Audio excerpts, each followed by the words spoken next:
dá vyložit dnešní vývoj kolem českých aerolinií. Až do konce privatizace totiž aerolinky nesmějí prodat žádný majetek. Dozorčí rada firmy tak zakázala vedení ČSA plánovaný prodej letadel, kterým chtěl management vylepšit výsledek hospodaření. Za první půlrok nabrala česká letecká společnost skoro 2 miliardovou ztrátu.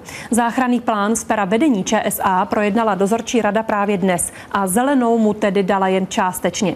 Propustit 1/5 zaměstnanců a šetřit tak firma může. Urychlený prodej majetku se v ČSA konat nebude. Dozorčí rada na svém pondělním zasedáním řekla takovým plánům jasné ne. Jsme řekli, že se nesmí nic s majetkem hnout. Přesto rada dala managementu předběžný souhlas k budoucímu prodeji 6 ze zhruba 50 letadel. Z hluboké finanční ztráty, která za první pololetí přesáhla 1,8 miliard korun, se firma teď bude snažit dostat především propouštěním a rušením některých linek, třeba do New Yorku nebo Manchesteru. Management Aerolinií si přitom sliboval, že červen celkovou ztrátu vylepší.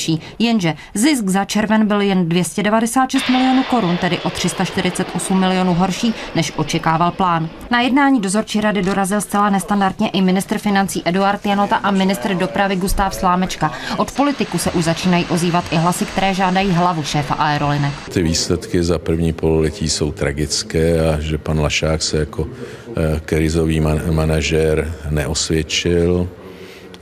Myslím, že je potřeba, aby vláda konala. Myslím, že je potřeba personální změny. Management, který si vylepšuje svoje postavení tím, že rozprává majetek, nemůže mít podporu KDU-ČSL. Naopak bývalý premiér s odvoláním Radomíra Lašáka nesouhlasí. To, že ta situace je tíživá, že ČSA buď bude prodáno, nebo bude mít existenční problémy, za to nemůže stávající prezident. Také Miroslav Kalousek ze strany TOP 09 považuje výměnu vedení v době privatizace za nešťastný krok. Dozorčí rada o odvolání managementu však nejednala. Stát nabízí ČSA v privatizaci. Jediným zájemcem přitom zůstalo konzorcium Unimex Group Travel Service. Pokud by se aerolinky v privatizaci neprodali, muselo by podle Kočárníka najít vedení firmy způsob, jak vytáhnout ČSA z červených čísel. Hana Vodlíčková, Česká televize.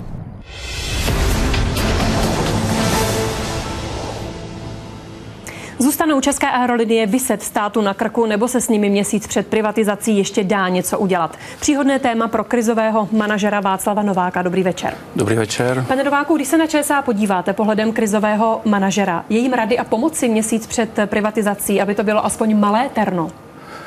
Tak já se na něj dívám sice zaujatým pohledem, ale pohledem člověka zvnějšku, takže se opírám o informace, které mám ze stejně veřejných zdrojů, jako máte vy. A když se podíváme na výsledek hospodaření za prvních 6 měsíců, vychází tam ztráta v průměru na měsíc 300 milionů korun. Nevíme, jak firma hospodařila za poslední 2 měsíce, respektive bude hospodařit za tyto 2 měsíce, tak tam nedávám příliš mnoho naděje, aby běžnými, normálními, v tuto chvíli troufám se říct, neradikálními prostředky ta firma se vůbec dočkala toho, aby mohla být privatizovaná, protože privatizovaná, i kdyby byla rychle, tak nebude příští měsíc. A nějaké radikální metody by se tedy použít daly? Jaké byste třeba mohl udělat? Nebo jaká strategie se dá vůbec v takovém případě radikální byť použít? Tak předně si myslím, že je docela pozdě na to. A v případě, že jakýkoliv postup má mít z mého pohledu naději na úspěch, tak k tomu potřebujete 3 základní věci. Potřebujete k tomu plán, potřebujete k tomu peníze, protože ta firma naprosto nutně potřebuje peníze, a potřebujete k tomu lidi. Já si netroufám posuzovat tým lidí, kteří tam pracují, protože s nimi nejsem v kontaktu a nemám tu zkušenost. Bez peněz to s naprostou určitostí nejde. Bez peněz nejde žádný biznis. Když se podíváte na čísla, tak zjistíte, že základní kapitál je hluboce záporný. Aby ta firma měla nějakou hodnotu, musí srovnat svoji finanční pozici a kde se ty peníze vezmou. Takže by tam stát měl nasypat další peníze, je to tak?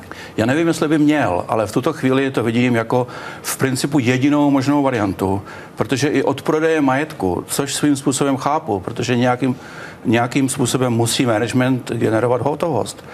Ale v tuto chvíli, v čase, který je k dispozici, v situaci, ve které se firma nachází, si moc nedokážu představit jinou variantu. Rozmetal byste ten stávající management měsíc před plánovanou privatizací nebo před jejím dokončením? A to se mě ptáte na něco, co nemůžu posoudit, protože říkáte rozmetal management a tam je celá řada lidí. Vy jste mluvil o radikálních metodách. A v každém případě si myslím, že to nějakou formu radikality potřebuje. Já si netroufám posuzovat, jak se vyvíjelo hospodaření v tomto roce, ale když se podívám na čísla za posledních 8 let, respektive za posledních 5 let, tak ten pro mě, i když nejsem odborník na letectví, na leteckou přepravu, ten absolutně nejklíčovější ukazatel je obsazenost letadel. A ta 5 let klesá. To znamená, teď přijít s tím, že se teď musí něco radikálně udělat, je přinejmenším pozdě. Piloti protestují proti plánovanému propouštění, ale když jsou ČSA skoro ve 2miliardové ztrátě, těžko si představit, že by neudělali v té restrukturalizaci vůbec nic z těch úsporných opatřeních, jinak ČSA krachnou i s piloty. Měla by firma propouštět zaměstnance ještě do té doby, než se prodá? Firma dle mého soudu se musí chovat, jako kdyby se neprodala, přestože existuje všestranný zájem, aby se prodala. Protože pravděpodobnost, že se to podaří za rozumných podmínek v čase, který je k dispozici, si myslím, že je poměrně malá. To znamená, jestliže potřebuje dělat kroky, jako kdyby se neprodala, tak k tomu patří i snižování nákladů. V jakém rozsahu, kolik pilotů, kolik dalších zaměstnanců, z mé pozice si vůbec nedokážu odhadnout, ale rozhodně to k tomu patří. Ještě se mnou prosím zůstaňte. České aerolinie se propadají, ale o přežití bojují letecké společnosti po celém světě. Globální ekonomická krize jim působí citelný pokles počtu cestujících. Podle Asociace evropských aerolinek jen od začátku roku 2008 zkrachovalo ve světě 85 aerolinií. Do roka může podobný osud potkat dalších 20 leteckých společností. Světové letecké společnosti zažívají těžké období. Jako první bankrotují především ty menší, které nedokázaly čelit finanční a ropné krizi. Skončil dánský Sterling, britští XL, Silverjet, Maxjet či Futura. Za oceánem pak problémy ohlásily dokonce 4 z velké šestky: American, Continental, Delta a Northwest Airlines. Hospodářská krize tvrdě dopadá i na ty nejsilnější. Například největší evropská aerolinka Air France KLM se už koncem loňského roku propadla do ztráty téměř 200 milionů eur, oproti zisku přes 300 milionů rok předtím. Společnost čelí krizi rušením pracovních míst a úsporou nákladů. Propouštěli i další: British Airways, Virgin Atlantic nebo Ryanair. Skandinávská SAS zase zrušila desítky svých letových destinací. Krizi zažívá i německá Lufthansa. Za prvních letošních 6 měsíců přepravila o 6% méně cestujících než ve stejném období loni. Do ztráty přes 90 miliard australských dolarů se propadla také největší australská letecká společnost Qantas Airways. V případě slovenské nízkonákladové letecké společnosti Sky Europe krach oddálili sami zaměstnanci, když přistoupili na návrh vedení na zdržení červencových mezd. Pokračujeme s krizovým manažerem Václavem Novákem. Aerolinky krachují všude, takže na druhou stranu, proč zrovna ČSA by se měly problémy vyhnout? Já neříkám, že by se měli problémy vyhnout zrovna ČSA. Já jenom říkám, že každý je zodpovědný za subjekt, za který je zodpovědný. Jenom samotný fakt, že někdo jiný prodělává, ještě neospravedlňuje moji vlastní situaci, ze které v konečném důsledku stejně si musím pomoct sám s těmi, kteří nesou zodpovědnost za to, aby ta pomoc přišla. Takže udělat maximum pro to, co jde. Přesně tak. A jestli KLM má problémy, rozumím tomu, proč odstoupili z výběrového řízení. Na druhou stranu, když se podíváte na velikost KLM, Air France, KLM a českých aerolinií, tak zjistíte, že ta ztráta v přepočtu na ztrátu českých aerolinií je v podstatě velmi malá, ale to neřeší problém českých aerolinií. Tady existuje problém, který se jmenuje České aerolinie a ten musí někdo vyřešit. A jsou tam jenom 2 cesty. Buď to bude cesta radikálních kroků spojených s finanční pomocí, anebo to bude cesta, která bude velmi krátká a někde skončí právní cestou, pravděpodobně insolvenčním řízením. Já neříkám, že bych si přál, aby to tak dopadlo, já se jenom snažím nastínit objektivní realitu, protože dříve nebo později firmě dojdou peníze a tak, jak už jsem jednou říkal, bez peněz se biznis dělat nedá. Firmu nezabíjí špatný hospodářský výsledek, ale to, že jí dojdou prachy. Ale na jednu stranu tedy stát do toho investovat žádné peníze nechce. Společnost se pokouší rozprodávat ty majetky, aby nějaké peníze získala, a když jste mluvil o tom, že nejdůležitější ze všeho jsou ty peníze, tak ono to vypadá jako slepá ulička. Tak krizový management vždycky vypadá jako slepá ulička a stejně se ta ulička někde odevře a ne vždycky to dopadne špatně. To znamená, já si myslím, že i tady nakonec se řešení najde, ale to řešení, domnívám se, musí být v rámci toho, co jsem říkal. Státní peníze svým způsobem už tam přišly. Já nevím přesně, kolik tam přišlo peněz v rámci půjčku od státní firmy Osinek. A nevím, jestli ten rámec byl vyčerpaný nebo ne, ale nedokážu... 2,5 miliardy? To byl rámec, já nevím, kolik z toho bylo přesně vyčerpáno.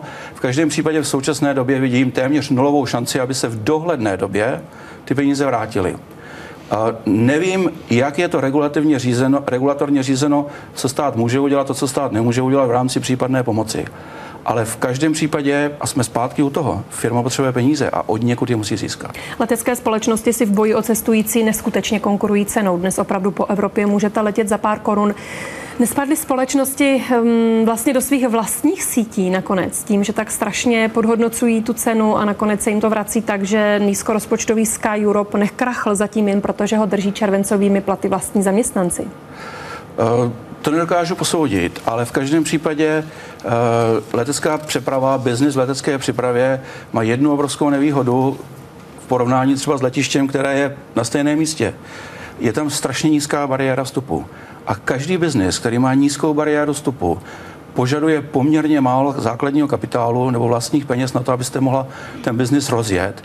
A v okamžiku, kdy se ta firma dostane do pasti leasingu, po případě jiných pravidelných splátek na to, aby mohla provozovat technologický park, který je jejím výrobním prostředkem, tak jí nezbývá nic jiného, než na hranici možného, mnohdy až za hranici nemožného podřezávat ceny a nevydělávat takže se. úplně neperspektivní odvětví to není, když je v takovém útlumu? No tak nemůže být, protože když si projdete letecké firmy, tak zjistíte, že jsou tam ty, které vydělávají a vydělávají i v současné době. A jakýkoliv odkaz na to, že spousta ostatních prodělává, sice potěší srdce, ale neřeší ten problém. Krizový manažer Václav Novák, děkuji vám a dobrou noc. Děkuji vám taky.